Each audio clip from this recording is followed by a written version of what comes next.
بسم اللہ الرحمن الرحیم۔ میں نہیں جانتا، شاید کہ تیرے دل میں اتر جائے میری بات۔ السلام علیکم جی، آپ کا حکیم مبارک علی۔ آج کی جو حکایت ہے اس کا عنوان ہے شیر کا بچہ۔ حکایت شروع کرتے ہیں۔ حکایت ہے کہ ایک چرواہا جنگل میں اپنی بکریاں چروانے گیا تو اس کو ایک شیر کا بچہ مل گیا جو ابھی بہت چھوٹا تھا۔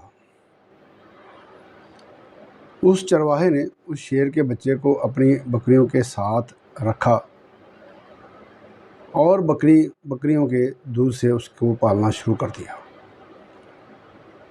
وہ شیر کا بچہ روزانہ جنگل میں بکریوں کے ساتھ جاتا اور بکریوں کے بچوں کے ساتھ کھیلتا اور شام کو بکریوں کے ساتھ ہی واپس آ جاتا اور دودھ پیتا۔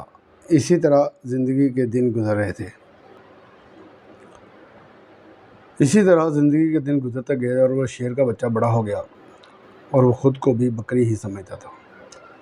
ایک دن ایک جنگل میں ایک جنگلی شیر آ گیا۔ جنگلی شیر بکریوں کے ریوڑ کے پاس آ نکلا اور اس نے ریوڑ پر حملہ کر دیا۔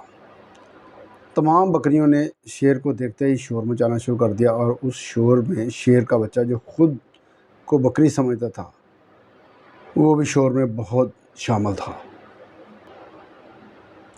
جنگلی شیر نے دیکھا کہ ایک شیر ان بکریوں میں کیا کر رہا ہے۔ جنگلی شیر اس شیر کے پیچھے بھاگا اور وہ جنگلی شیر کو دیکھ کر چیختا ہوا جنگلی شیر کے آگے بھاگا۔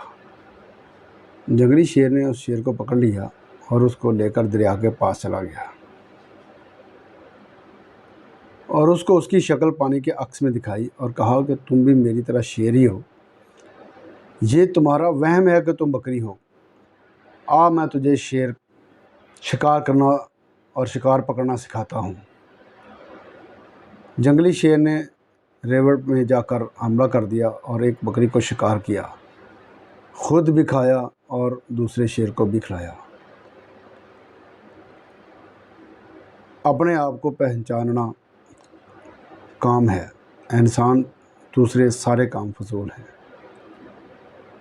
وارث شاہ دا بولنا پیت اندر دانش مند لی غور ضروری ہے۔ آپ کا حکیم مبارک علی۔ السلام علیکم ورحمۃ اللہ وبرکاتہ۔